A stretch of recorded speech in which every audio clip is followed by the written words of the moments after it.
Hi, everybody. This is Lauren Baker, founder of Search Engine Journal. And with me today, I have Dan Dillon, VP of Marketing of Reveal Mobile. Hey, Dan, how's it going?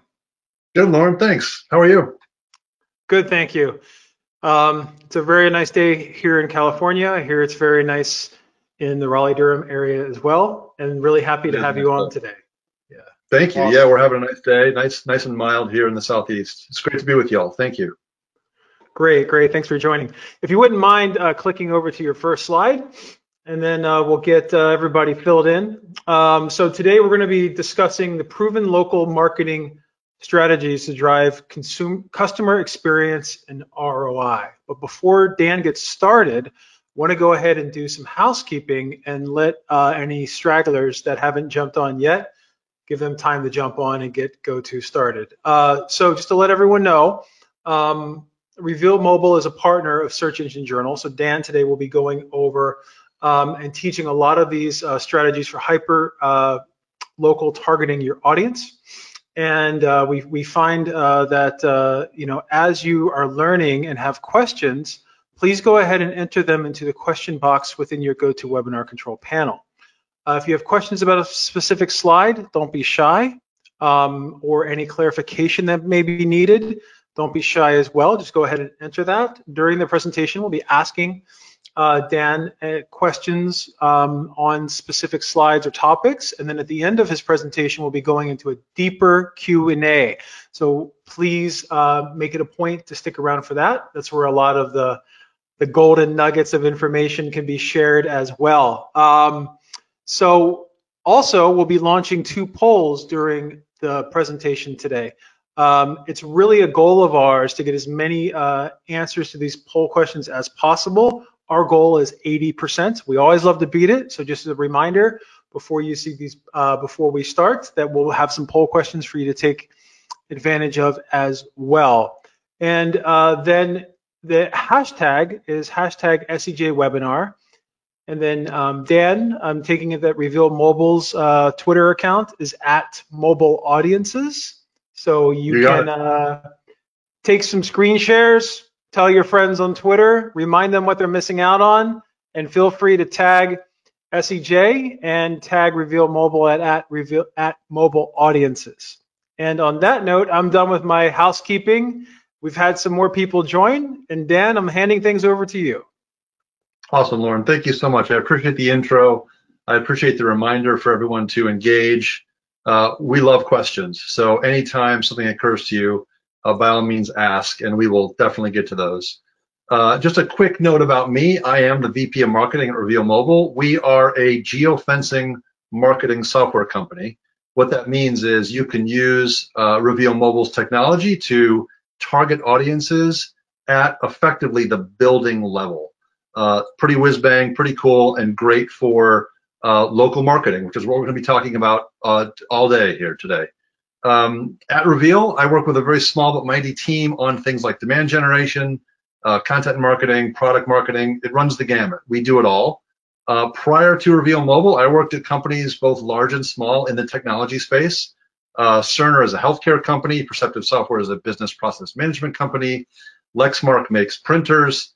So it just sort of runs the gamut. And Reveal Mobile is really squarely in the ad tech, martech space. So this topic around proven local marketing strategies, you were in the right place to talk about an improved customer experience and ROI. So let me go ahead and just jump right in and give you a little bit of backdrop around what we're talking about and why we're talking about it. So the headline for 2020, of course, after the pandemic was everyone is shopping online, right? It's changed our behaviors, it's changed our habits, and that's true. There was a massive adoption of online shopping in 2020 out of necessity. What I want to show you here on the chart on the left is that while e-commerce saw massive upswing in 2020, it still only accounted for 21% of all retail sales. So what that tells you is even in the years prior to the pandemic, 80%, 86, 84% of all retail sales were happening in physical stores. And even during the pandemic, when we were all, needing to shop online, still 79% of all retail sales were still happening in physical stores. So all that to say, 2021 is going to be somewhere in that same range, high 70s, low 80s, all sales happening at a cash register in a retail location. And folks are coming back, right? Folks are coming back to stores. And when we go out, we are going to go out, right? Right now, we're spending very aggressively in a very small number of trips out of our home. But when that pandemic, starts to really, when numbers really start to wane and people go out in much higher numbers, we're going to be making more frequent trips to stores, and we may be spending in smaller amounts, but we'll be visiting those stores more frequently. And you can see on the right side of your screen here that the number of advertisers who are putting more money into physical store marketing is doubling over the next 6 months. So it's the second from the bottom section here, physical stores. In the next 6 months, 39% of marketers are going to start running campaigns designed to get shoppers to come to either your clients' local locations if you're an ad agency, or to your own local stores if you are a brand marketer or a retail marketer. And when that happens, consumers want to have as personalized an experience as they had pre-pandemic. Of course, the pandemic changed our messaging. It changed the way we engaged with the consumer. But if anything, it's made the experience more human, right? We're all doing the best we can in the face of adversity. And so consumers are forgiving, but they also want to make sure that you know who they are, right? And not just who they are when they shop, but who they are before they shop, when they're looking for product, when they're in your store, and then after they've left your store and they're using your products, right? Or your services for that matter. And so you can see here that 80% of us, that's just about everybody, wants to have a personalized experience with the brands they like, with the products they use, with the retailers they visit, you name it. And you can see here that retailers who only focus on personalizing the shopping portion of the experience see the highest levels of low ROI. So there is ROI when you personalize just around the shopping visit, but your ROI is still going to be lowest at that point. And if you're personalizing across the entire customer life cycle, you're going to see your highest levels of ROI, which is that gold bar at the top of your slide. So what does that mean? What does it mean when we talk about personalizing for the consumer? Well, you can see here the chart on your left tells you that consumers want to have messaging around special offers. Like what do I get, Dan, today? What's special for me? We also want to know that the brand has us from the mobile device to the website to the store to the app, you name it. They want to know that you've got us individually across all those touch points, right? And then on the right side of your screen, you can see that we find certain types of content to be the most compelling when it comes to personalization. So specifically, we want to have products marketed to us that are specific to our interests. And this is, again, where location data comes in. I'll talk more about this in a minute. But the single most important thing you can do is advertise a product to a consumer who wants that product by having shown intent. So we'll talk more about that in a minute. And then, of course, you can show recommended products based on similarities or products other customers bought who are just like you, et cetera, which has been happening for a long time. So personalization is not revolutionary by any stretch, but it is certainly evolutionary and is highly expected. And here's the good news. In the back of our minds, we may not think about it on a conscious level, but in the back of our minds, we know the personalization runs on our data. If we're willing to give up data, we know we're going to have a better experience with the brand we're interacting with. And the good news here is that 2/3 of all consumers are willing to give that personal data up if it makes their life more convenient, gives them time back, saves them money, offers them some kind of special access to maybe a feature or a product or an experience. So you're seeing a large portion of the consumer market giving up that personal data for a better personalized experience. Even better, nearly 70% of consumers are willing to give up their location if it makes their life more convenient, if it offers them a special, saves them time, saves them money, et cetera.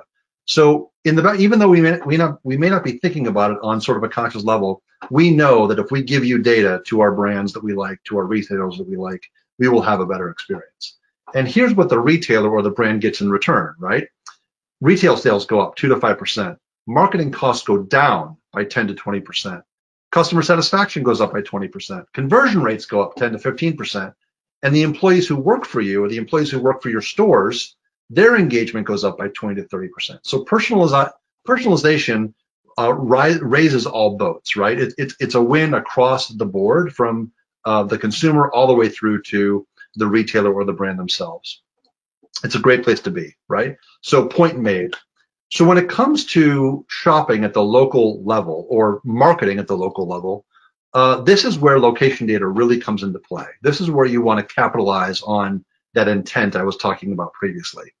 And at Reveal Mobile, when we see advertisers running campaigns to drive foot traffic to local stores, we really see them doing that in three ways, right? Now there's nuance to all of this, but if you sort of bubble away all of the nuance, this is what you're left with. You've got advertisers who are geofencing their own stores, right? They're drawing a virtual boundary around their own locations, their own restaurants, their own auto dealerships, their own workout studios, you name it.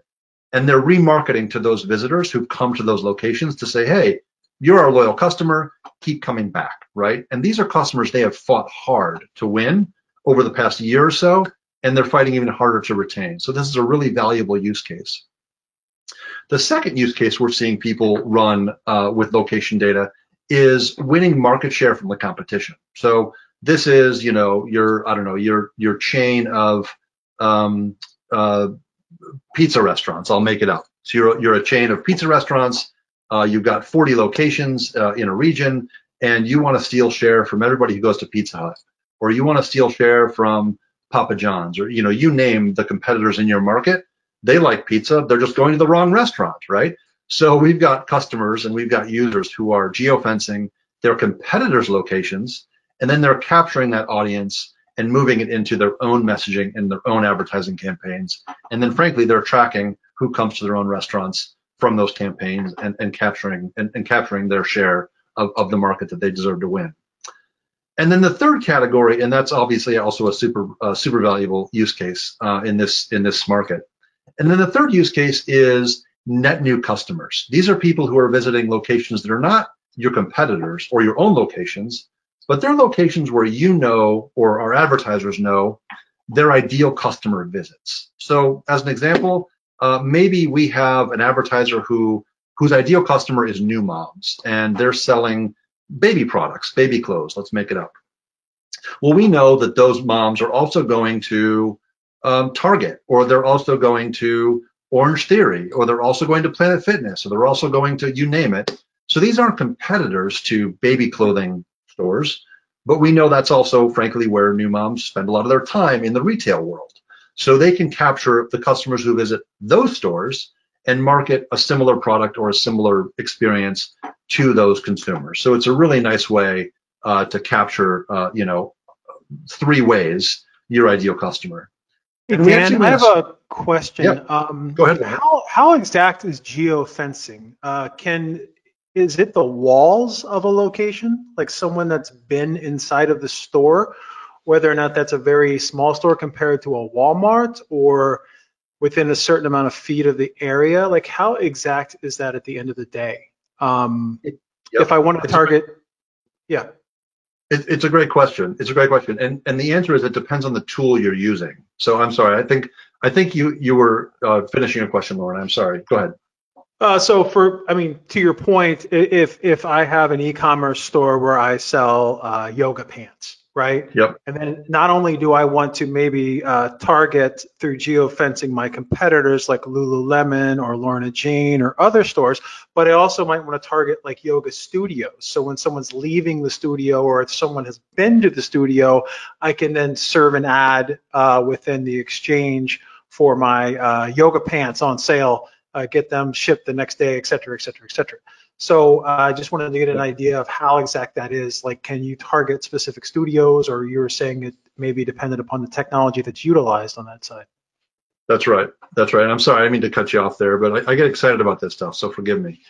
The tool will dictate how specific and how granular you can get. So there are built-in solutions. Facebook, for example, has a built-in location-based feature that allows you to draw a radius around a store no smaller than a mile. So let's say you want to target a yoga studio, you can put a pin on that yoga studio, and you're going to get everybody within a mile of that location, which frankly could be a heck of a lot of people who aren't relevant to your brand or who aren't relevant to your offer, right? Not a lot of people within a mile of a yoga studio are going to need yoga pants, by a matter of fact. There are other tools though that allow you to target down to the meter. So you're talking at the largest, built-in sort of easy button, mile, and then you're talking for custom solutions, custom tools, down to 3 feet, right? Or a meter, if you want to use it that way. And that does allow you to target only those people who enter the yoga studio or who enter the Planet Fitness, or name the retail location. And you can literally draw your polygon. It's not a radius. It's a polygon around a retail store, or frankly, around a parking lot, or around an entire shopping center. So you can be very custom and very specific with the right kind of geofencing tool. And frankly, that's where the ROI is. So when you can get super granular down to, the 3 foot level, you're not wasting ad spend on targeting everybody inside of a massive radius of, 5,680 feet, or however big a mile is. You're getting people down to, 36 inches away from your store. So it's very specific. Thank you. That helps clarify a lot. Good deal. So we ran a survey actually and asked this very question last fall. This was from, I think, August or September of 2020. So during the pandemic, if that's any additional context for you. And we asked advertisers across North America, hey, when you use location data to drive foot traffic to your stores, what do you draw polygons around? What meter, what level of specificity do you use in terms of capturing those audiences? And there were a number of agencies in our survey, which is why you see my clients' locations. But if you're an advertiser for, like Lauren was saying, yoga pants, you can draw polygons around specific stores that sell pants, yoga studios, group class locations, etc. Otherwise, and that was a large use case. You can see 56% of our users or advertisers across the country were doing this. 34% were drawing polygons around their competitors' locations to capture additional market share. And then another 40% were drawing polygons around those locations that they knew their ideal customers were visiting to try to win net new customers out of those locations. So even beyond our own user base, beyond what's happening inside of Reveal Mobile, this is how North America, as an example, is using location data to drive foot traffic to local stores to get people back into the shopping position. So with that, Lauren, I think we're on our first poll. Is that right? Excellent. Absolutely. I'm going to get this puppy going right now. Good deal. So what types of data do you use to personalize your messaging? And you can select, this is multiple choice, so you can select multiple answers. So what type of data do you use to personalize messaging? Select one or more of the following: demographic or firmographic data, browser behavior, location, purchase history, or other. So we have about 25% of you have voted thus far. Like I was saying before we get started, our goal is around the 80% level. So time to put down the phone or the drink and go ahead and answer the poll. So again, what types of data do you use to personalize messaging? Multi-select, demographic, or firmographic data? Dan, what is firmographic data, by the way? Is that think about company information? You got it. Yep. Think about that in terms of the types of businesses you might target. This is largely for B2B marketers is my thinking. And then demographic, of course, is down to the individual level or the persona, the individual persona level. I'll be really curious to see what kind of folks use other data types. I think those top four capture the lion's share of what what's actually used. But be interesting to see what kind of other numbers we get. And if you're clicking or checking other, feel free to list those data types in the question box. We can see that on our end, and we'll check it out and talk about it. So we have about 60% of you have voted, and I guess this is a multiple select poll, so a little bit more time intensive. than a usual poll. I'm going to close things out in a couple seconds. 5, 4, 3, 2, 1. Closing the poll and sharing the results.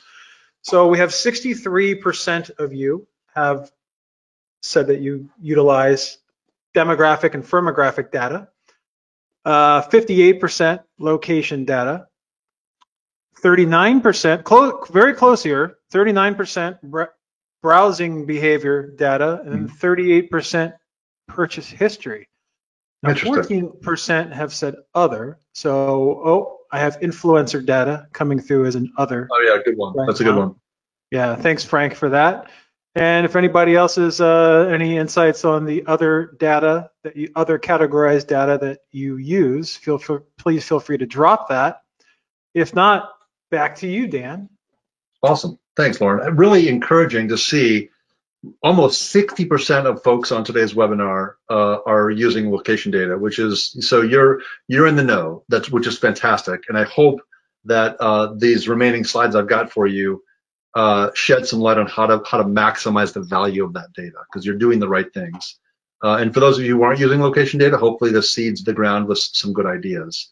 So let me give you some tactical sort of campaign ideas that will help you get your shoppers back into your local stores. Now, if you're an agency and you have clients who are looking to get folks back into the restaurants or back into their bicycle shops, or you name it, wherever you're trying to drive foot traffic, this works. And if you are a marketer for the retailer themselves, if you work for the brand or you work for the chain, this is equally valuable. So what location data allows you to do, as I mentioned, is reach those loyal customers that you've been marketing to, or visit your store even during the pandemic, right? We're still shopping. We know 80% of us are still shopping in stores.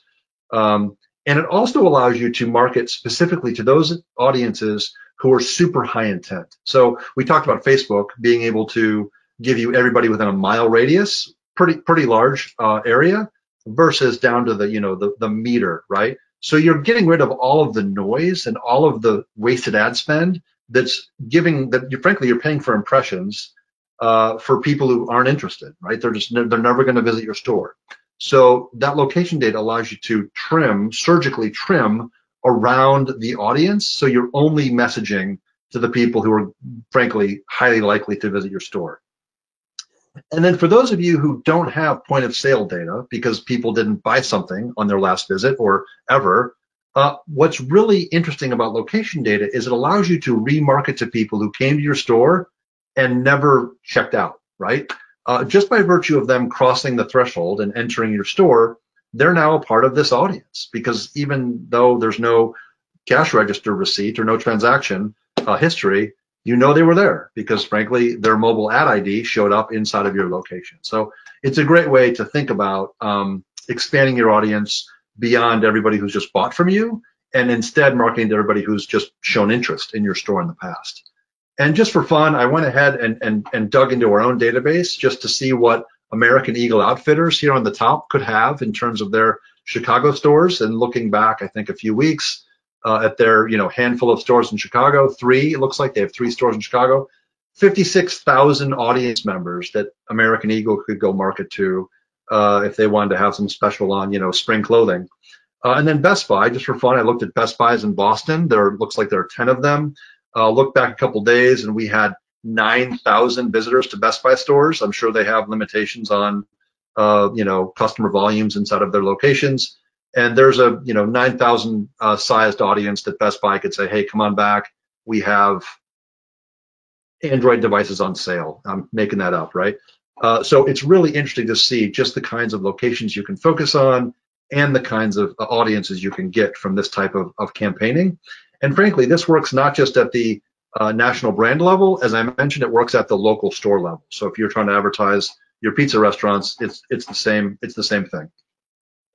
Now, it's really important to think about not just the locations, the audiences, but what kinds of audiences you're marketing to. A couple of months ago, MIT, which is the Massachusetts Institute of Technology here in the US, has a publishing arm, not that different from Harvard Business Review, called the Sloan Management Review. And they published a study showing the 4 types of consumers that shop in your stores today. And these are dramatically different types of consumers. So when you think about your own messaging in your Facebook ads or whatever, and by the way, this location data you can use in Facebook. You can actually upload your audience. We'll talk about that in a minute, to Facebook, and not target at the mile level, but at the meter level. And when you do that, these are the kinds of consumers that you're speaking to or that you're messaging to. There's functional, tactile, experiential, and diversion consumers. And they all have different values. They all have different needs. I'm not going to talk through all four of these because you can snag you can screenshot your screen, wherever you want to do. But one of these four is the consumer you're messaging to. Maybe you're messaging to all four of them at any given time. But when you think about psychographics and what motivates your consumers to come back to the stores, this is really important to think through. And on the next slide, I'm going to change slides here in a second. So if you want to grab this image, go ahead and grab it. On the next slide, I provide tips on how to message to each individual consumer. So let's pick one from this list. Let's go to functional shoppers at the top, right? 16% of all shoppers are functional shoppers. Well, what does that mean, right? Well, in a nutshell, functional shoppers are on a mission, right? They have a list. They know what they're buying. They know exactly what store they're going to go to. And they know the inventory the store has, right? They're going to go right to aisle 4. They're going to pick up their favorite salsa. They're going to check out, and they're done, right? So what motivates those shoppers is familiarity, right? They want to know that the store is open, the store has stock on shelves, and they want to have, practical information about maybe a store special or maybe, expanded hours or reduced hours, what have you. So when you advertise to these marketers, hit them with what's important to them. And this goes again to personalization. Hit them with what they value and hit them with what matters to them most, and you'll have them back in the store. Now, post-pandemic, we're all going to shift. We're all going to move from maybe being, tactile shoppers to being experiential shoppers, right? We want to remember what it feels like to go back out into the world and be in a store and, hear live music and be with friends and do all the things that consumers do on a social level, right? So bear in mind that your sort of psychographics for your consumers may have been one thing in 2020, but they may be a totally different thing in 2021 based on kind of how we've all got this pent-up demand to get out of our homes and go shopping. And diversionary shoppers as well, the bottom of your list, also a very sort of likely category that your consumers are going to fall into now that the pandemic is hopefully easing up across the globe. Hey Dan, I'm going to jump in. Sorry, I'm going to jump in with a couple of other questions. Awesome. One is been seeing a rise in interest in BOPIS, buy online, pick up in store, right? And yes. That seems to me to be, first of all, a lot of the data that I've read around that, it seems to be the perfect marriage between the amount of data you can get from a device or online and then having that person actually be in the store. And then X% of shoppers that do buy online, pick up in store, end up buying more merchandise in the store itself. So with that trend growing, are you seeing that you can target those individuals a little bit more, just a little bit more precisely based upon their online in-store purchasing, that history that's being made? I wanted to get an idea there. Absolutely. It's a really astute question. I appreciate that, Lauren. So with location data that we're talking about, down to the meter level, you can have geofences around not just stores in a database. You could jump into a database and say, show me all of the Pizza Huts. But you can't log into any database and say, show me all the Pizza Hut parking lots. It just doesn't exist, right? But what's interesting is with the right kind of solution, and frankly, Reveal Mobile does this, you can draw a custom geofence around any place, a parking lot, a football field, a park. There are certain locations that are sensitive that we don't allow, geofences to be drawn around for logical reasons. But a pizza restaurant parking lot is not one of them. So you can actually geofence for click and collect, whatever you want to call it, buy online, pick up in store. It's got a number of different names with this kind of technology. And that's what frankly, a lot of our own customers who are using this technology are doing precisely that. They are actually expanding their geofence from the physical store to the store and the parking lot, or the store to the pickup area, or the store to some other location that they deem valuable, that they know that their consumers are going to, because frankly they have to. So it's extremely flexible and extremely customizable strategy for different shopping habits. Does that get at what you were talking about? Yeah, it does. It does, definitely. And you know that the person is already purchasing one item, right? So the ability to possibly target them with other add-ons might be useful. That's exactly right. Then the next, this is not a question, it's more of an observation. Even before the pandemic, one noticeable change in malls across the US is the change of a store that's specifically set up to buy-in, and then stores that are more about experiential shopping, right? So right. Tesla, Peloton, Nespresso are some that come to mind, where the goal may not be to make the purchase right there at the moment, but the goal may be to sit on the bike, to try the coffee, to get an idea of what a Tesla or a Tesla wall is, et cetera, et cetera, et cetera. Yep. And it always kind of puzzled me, because I see the value of the brand experience, but when you add on the data acquired by having those individuals come into the store and have that brand experience, now I see the value. So experiential shoppers at 23% just totally opened up my eyes. You got it. That's a great observation, Lauren. And a lot of our customers are direct-to-consumer brands. So if you have an online-only presence and you're selling, to your point, well, you can go to Peloton stores, or you can go to Tesla and so on. But let's say you're selling mattresses. You're Casper, and there are no Casper stores in the world. As an example, and this is not specifics, but Casper could geofence mattress stores, Mattress Firm, Mattress Max, whatever they're called, I'm not sure, and say, wow, these are people who are clearly in the market, they're shopping for our product. Let's go capture all of those people who are showing clear intent, and then drive them to our online store. And it's a perfect use case for the kind of technology we're talking about today. Excellent. So we had another question come in that's relevant as well. Craig asks, what about targeting specific areas like within a big box? So I was going to use Sears as an example, but I guess that's not a good example anymore. So if we looked at a big box store like a Bob's Furniture or a Walmart, a Target, sure. JCPenney, they have bedding sections, they have home sections, they have mattress sections. Can those specific sections be targeted within the store, or is it? Oh, really? They can, yeah. In fact, a lot. And the example I like to use is Target. Target has an optician, right? Well, often Target has an optical shop where you can buy lenses and you can buy frames and all that good stuff. If you're Warby Parker, or if you're Zenni, or if you're selling eyeglasses online or even in store, you can geofence just the optical shop at Target, as an example, in addition to Lens Crafters or wherever else people shop for glasses. I'm not sure. So yes, you can geofence specific departments inside of a large enough store.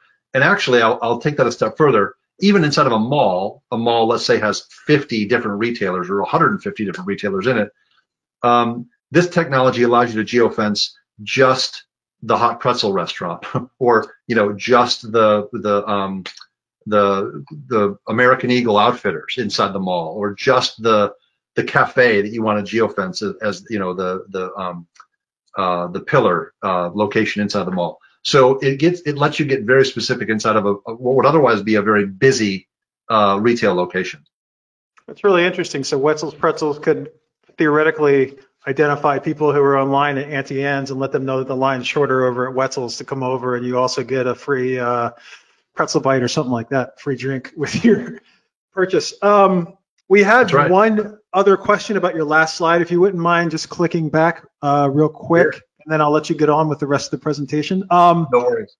So the question is, it comes from Janice asks, should I create messaging for all 4 of these different styles of shoppers and see what pays off or resonates the most, or just pick one or two? Like how would you typically go about utilizing this data in an ad creative campaign with your messaging? You can go about it one of two ways. It's a great question, and I appreciate the person's ambition. You can go about it one of two ways. You can do exactly what you described and try all 4 messages for these shoppers and see what resonates. And that's a classic case of multivariate testing or A/B testing and seeing what sticks. Or you can do a little bit of sort of psychoanalyzing inside your own company, or if you work for an agency, inside of your own client's organization, and say, who do you understand your shopper to be, and put these 4 types in front of them and have them tell you, hey, I think the majority of our shoppers are tactile because we sell, I don't know, cashmere sweaters, or the majority of our shoppers are diversionary because they're just looking to have fun when they're out in the town, whatever. And then test that, start with that message and see how it lands. And the only reason I suggest that is because it might be less costly, because each of these shopper types, when you run media against each of them, is going to cost you ad dollars, right? So if you want to run tests, by all means, I would always encourage you to run tests and run experiments. But if you want to try to zero in on the one you think is most relevant, do a little sort of self-analysis with your own business or your client's business and see who they think is right, and then start there. But I really appreciate that question because it shows a lot of smart tendencies toward testing and figuring out what works. That's great. Awesome. Thank you. Sure thing.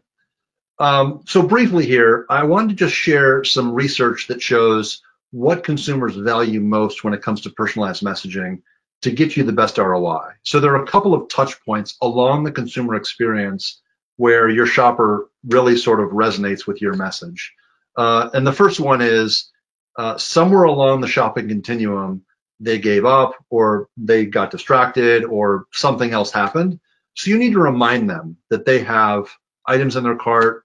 They need to come back and finish their purchase. They need to come back to your store because now the thing they were looking at is on special, whatever the case might be.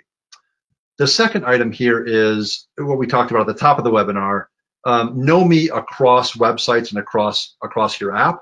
So you know when I log in or when I'm on the website, you know what I've searched for in the past, and you know sort of what I'm interested in most acutely. And then the third piece is know what products I prefer. And this is where visits to stores are probably the single best indicator of what I have an affinity for. If I spend all my time at, let's say, outdoor sporting goods, I'm always shopping at Dick's Sporting Goods or REI. I'm in the market for camping equipment. I'm in the market for hiking equipment. So make sure you are recommending boots, tents, cooking stoves, food that lasts in backpacks, that type of stuff. That's what I want to be marketed, right? I don't want to have summer dresses in my feed. I don't want to have espadrilles and shoes in my feed. None of that stuff, right? So all that should make your messaging a lot more relevant. And with that, actually, Lauren, we're at our second poll. Let's jump into this one. All right, let's do it. So what is the primary goal of your advertising strategy? Please select one of the following. What is it, brand awareness or to inform consumers about product or service? To persuade consumers to visit a store and make a purchase? To persuade consumers to visit a website and make a purchase? Or to persuade consumers to download or use an app? And then again, the other. So please take the time to vote. This is not a multiple choice. It's only one answer, radio buttons. So feel free to answer now. We're going to give you a couple more seconds. Looks like we have about 50% have already voted. Some interesting things coming in. Let's give you a final countdown. 5, 4, 3, 2, 1. Okay, final chance. Use it or lose it. And sharing the results. So 44% of you, your primary goal is to persuade consumers to visit a website and make a purchase. 35% is to build brand awareness and inform consumers about your product or service. 15% persuade users to visit a store and make a purchase itself. So the vast majority are making a purchase on the website. 15% are to make a purchase in person at the store. 0% to download or use an app. And then 6% other. So for those of you who, again, answered other, if you could drop drop some information, persuade the contact via call or email form. So lead generation at the end of the day. So I'm gonna go ahead and close this right now. Any thoughts on the results, Dan? It's great to see. And I think what I would underscore with all the thank you for participating in those polls, it's really, really insightful. It helps me think through the next few slides. This technology we're talking about and the way to use data to drive messaging, to drive personalization, to drive ROI, frankly, is relevant across all of those use cases. So if you're looking to build awareness for your brand, data comes into play. If you're looking to build foot traffic to your stores, data comes into play. If you're looking to drive purchases on an e-commerce website, certainly data comes into play, and location data underpins all of those. So let's talk for a minute about how to do this on Facebook. I talked about at the top of the webinar how Facebook allows you to draw a radius or a circumference within, a mile around a certain location, which is fine if you have certain advertising needs. Could be very relevant if you want everyone who's on their way walking through the park to stop in for a coffee. It's a great way to get people to stop in for a coffee. Or if you've got a neighborhood ice cream shop and you want people to stroll in and pick up an ice cream for dessert, great way to do that. But if you're talking about marketing at scale on Facebook, you want to be able to geofence more than, frankly, a mile, and you want to be able to geofence multiple locations, right? So let me talk this through here. This is a quick look at Facebook Ads Manager, which is, I guess, base camp for marketing on Facebook. You may have this set up in your own organization, and this is where you kind of manage all of your campaigns for Facebook ads.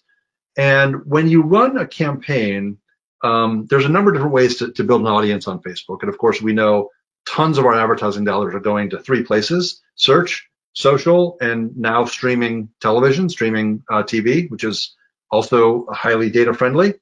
But when it comes to Facebook specifically, a lot of our dollars go here. And if you're not using custom audiences on Facebook, you need to start. And if you're using custom audiences on Facebook, here's how to do it frankly, with location data. So if you're geofencing specific locations to drive people to an e-commerce experience, or if you're using location data to drive people to a specific retail location, the mobile ad ID is what comes into play. So the best data types you can use to build custom audiences are an email address, a phone number, if you're marketing at a higher level, job titles or companies. But mobile ad IDs get you down to audience members inside of specific retail locations. So it's really sort of the sweetest of the sweet spot. And using those mobile ad IDs allow you to target and retarget and capture market share and win net new customers by uploading those to Facebook and running. If you want to do a lookalike on that, you can do that. And it's a great way to get specific and get rid of sort of wasted ad spend. Now, once you've uploaded your audience, then you start building ad sets, and perhaps this is familiar to many of you who advertise on Facebook, but ad sets are really where you control who's going to see your ad, when they're going to see your ad, and how much you're spending on your campaign, right? And then inside of each ad set, you can have multiple ads. And this goes right to the question earlier about how should I run messaging? Should I market to tactile shoppers, functional shoppers, experiential shoppers, diversion shoppers? This is where that A/B testing come into place. So you can see in this example, there's an LBM WP, and it has multiple variants, if you will, that target different audience, that target different audience members based on their own motives. And the messaging is going to differ a little bit. Maybe the image is going to differ a little bit. You can A/B test on any number of dimensions. But the takeaway here is that custom audiences on Facebook allow you to get rid of wasted media spend and target based on consumer intent. So that's really where sort of the magic happens in Facebook marketing. And then when it comes to Facebook marketing, of course, you have to measure what really matters. If you're driving people to a website, you have to have analytics that show you who came back, right? So there's Facebook Pixels allow you to do that.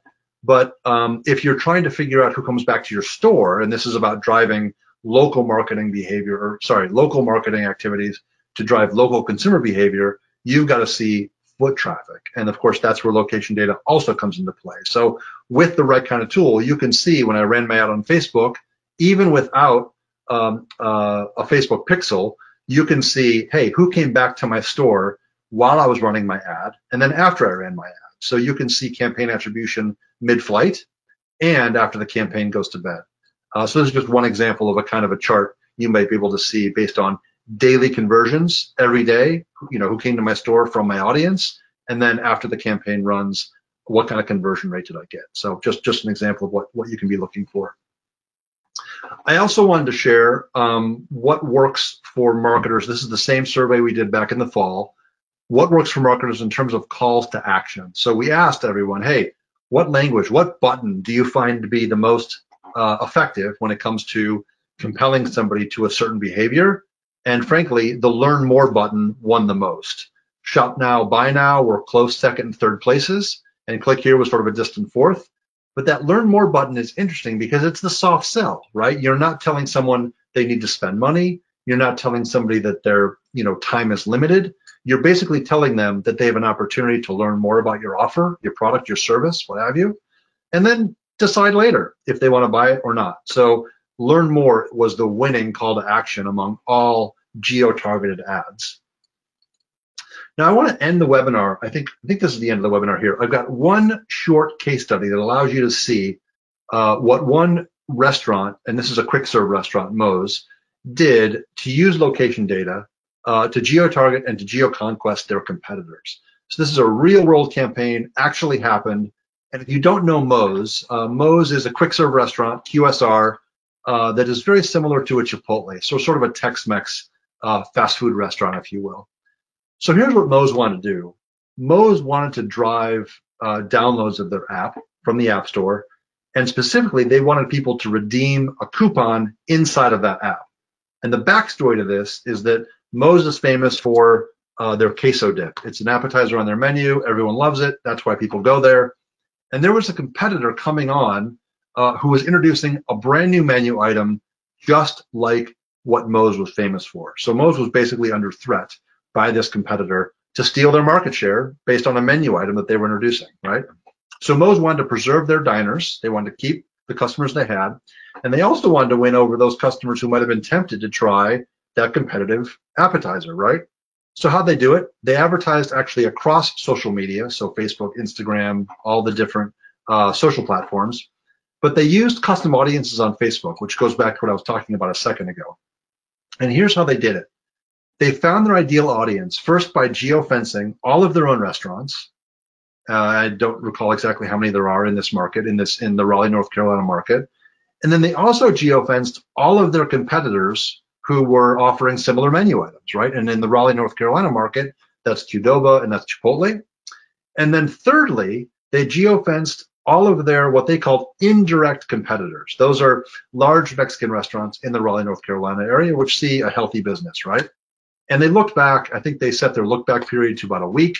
And looking back those 7 days, they were able to capture an audience to all those locations of about 20,000 diners and potential diners, right? They then took that list of mobile ad IDs, which we talked about earlier, and they pushed it into Facebook. And Facebook did a quick match, and they said, hey, out of this 20,000, we have 85% of them with accounts on Facebook. Here's your audience of 17,000 people who've gone to Moe's or who are likely to go to Moe's because of other restaurants they visited. So they served ads to those audiences, and what they saw was a 67% increase in app download conversions based on that geo-targeted audience compared to other audiences that they ran their own similar messaging to. So what Moe's was able to do by targeting this audience who was already in market, if you will, they were able to improve their customer loyalty and retain those diners that they were under threat of losing from their competitor. So one campaign example, I gave you a couple earlier in the webinar. There's actually 10 ideas here for you to steal. So I'm going to leave this slide up on the screen for a moment. We're going to get to questions here in a second. But we put together a white paper actually in partnership with Digital Marketer that encapsulates 10 location-based marketing campaigns that you can steal right now. This is a free download. It's grab it, share it, send it around. Please copy that short URL. I believe we're also sharing it, if I'm not mistaken, in the chat. I think the organizers of the webinar are going to share that, so you can just click on it, grab the white paper, and make the most of these 10 campaigns. They all are of varying levels of they cater to different budgets, they cater to different needs, they cater to different market segments. Take a look at it, filter, page through it, and see what works for you and use what works best. And with that, Lauren, I think we are at questions. Awesome. Thank you, Dan. I'm going to go ahead and jump in here as well. How's it going? So learned a lot today, really interesting, because I had done a little bit in the geofencing space years ago, and it's just amazing to see how much it's evolved, right? And then how many options there are outside of just Facebook or just wherever on that side. So thank you so much for taking the time to go over everything and to get all of our gears turning on how we can utilize geofencing. Not only, oh, by the way, it is almost 12 o'clock here on the West Coast, so that Moe's case study really got my more than my ears and my brain turning, but also other gears. So anyway, I wanted to go over some of these questions, kicking off with one of the more recent ones that came in. Okay. Are there certain or key business to consumer local geofencing aspects that can be used in a B2B environment? If so, what are some of those key takeaways or use cases? So do you do much on the B2B side, or have you done much on the B2B side? I know there's a lot of like reverse IP that goes on with B2B visits and things like that. Yep. But what about in terms of geofencing? Maybe targeting a specific location, targeting types of businesses that you want to target, things like that. We do get a lot of questions about B2B, and it is a viable use case, but it depends on volume. So what geofencing technology allows you to do is also see frequency of visit. So you could extrapolate from somebody who visits, let's say a Moe's restaurant. If somebody visits a Moe's restaurant 30 times a month or 20 times a month, they're probably not addicted to Moe's. They're probably an employee, right? So you could extract those visitors from Moe's based on frequency of visit and assume that they are a B2B an employee, and you can market to people that way. Now, Moe's may not be a great example because they're not necessarily B2B, but my point is frequency of visit correlates to employee, and employee correlates to how you would market your B2B offering to that organization.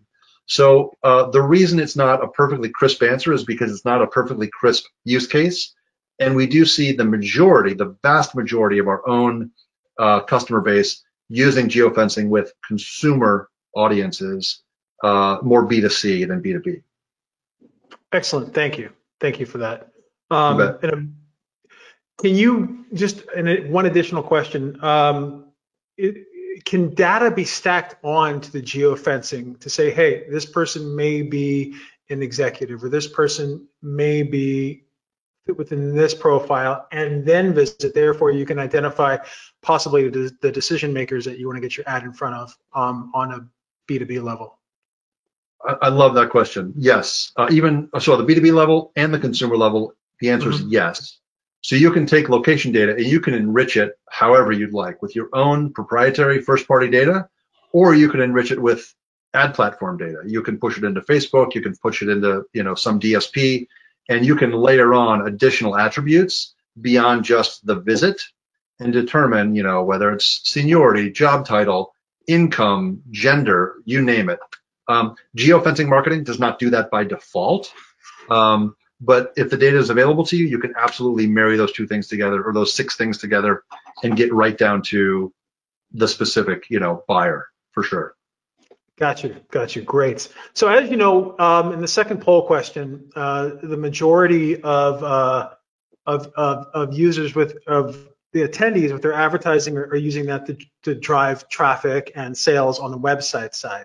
So one question that comes in that's a little bit relevant to that is in the home services business, where, for example, the engagement between the seller or the provider of the service and the buyer happens at the home. So say flooring, maybe pest control, building a deck, putting in an estimate, whatever it may be, right?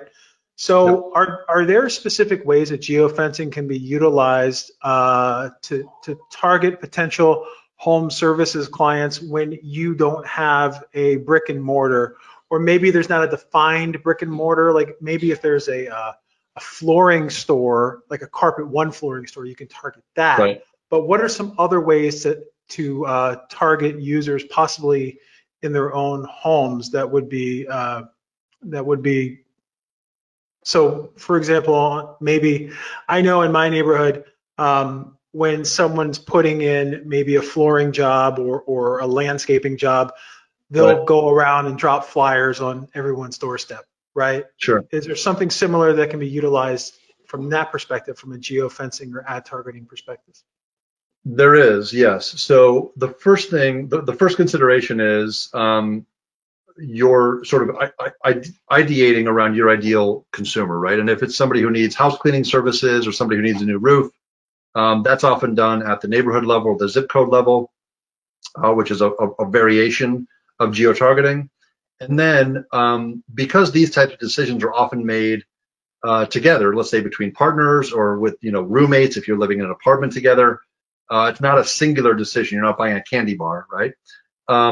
So you can, with geofencing, actually target households, everybody in the household, based on the technology associating a mobile device with other mobile devices that it lives with, right? So by virtue of knowing, this device lives at this location and there are 4 other devices at that household or 2 other devices at that household, you can now target all of those decision makers inside of that household based on that association. So if you and your spouse are talking about getting the house cleaned or getting the house painted or whatever the case might be, and the one member of the audience has visited a Home Depot, or the one member of the audience has visited a paint store, or a home improvement store, you can then message to the spouse or to the partner or to the roommate and say, hey, here's an offer that we know you're considering.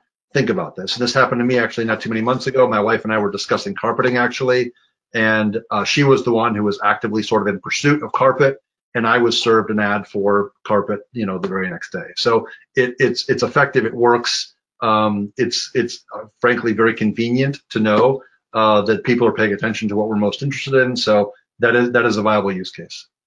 It's actually amazing because I think a recommendation from a friend is much more impactful sometimes than an ad. So if that recommendation or that question is a result of an ad, it should get you a better ROAS. So, hey, honey, look, so-and-so is having a sale. Oh, really? Okay, let's go check it out. Done. That's exactly the conversation. Okay, next question. This might be a little bit of a softball. What tools or services do you recommend for geofence marketing? Boy, that's a tough one. Well, let me be bold and just say Reveal Mobile, revealmobile.com. A lot of the technology that I have shared with you today comes from a tool called Visit Local. It's the same tool that allows you to upload audiences to Facebook. It's the same tool that allows you to draw custom geofences around parking lots. It's the same tool that allows you to geofence down to the meter. All of the things that we talked about today are really what folks are specializing in when it comes to geofencing. And there are easy buttons. Like I mentioned, you could go to Facebook right now and you could geo-target down to the mile or the 10-mile radius, and that works too. Or you go to Google Ads and you could geo-target Chicago if you wanted to. If that works for you, get everyone in Chicago, by all means. That's the easy button. Certainly, though, when you're talking about flexibility, customizability, and the highest intent audiences you can get, I encourage all of you to check out Visit Local at revealmobile.com. Amazing. And I just dropped that link in the chat. And just as a reminder to everyone, also on Dan's 10 tips you should steal right now post, we've dropped the bit.ly link in the chat as well. And as another reminder, all registrants to today's webinar will get a follow-up with the video, the slides, and links to resources. And then any questions we have not had the chance to go over, we'll be sending them over to Dan and the Reveal Mobile team and following up with all registrants and attendees on the matter. Dan, it's been a pleasure. Thank you so much for dropping all of this geofencing knowledge. It's really incredible. I know the whole time I'm thinking in the back of my head, how can I integrate this into SEO, SEM, paid media campaigns, et cetera, especially with the whole buy online, pick up in store, and the localization of everything, right? Every search result is localized no matter where you are. So if we can utilize that data to our advantage, even if we are online only, then why not? right? So that competitive intelligence that you went over, the ability to target people that are going into gyms, hanging out in parking lots, whatever it may be, with your offer, even if your offer is not, even if you don't have a parking lot, it's pretty amazing. So thanks. Anything you'd like to say before we sign off? My pleasure, Lauren. I'm happy to be here today, and thanks so much, everyone, for listening. I appreciate it. All right. Thank you. And thanks again to everyone. Our next webinar is going to be held on April 14th with the Alps Q team of iQuanti. We're going to have AJ Rama on talking about how and teaching about how to prioritize SEO initiatives for the greatest business impact. So please make it a point to sign up for that. And please hang around for a quick survey that we'll be giving you after the webinar today. Dan, it's been a pleasure. Thanks so much. And we'll be signing off and ending the webinar. Have a good day, everybody.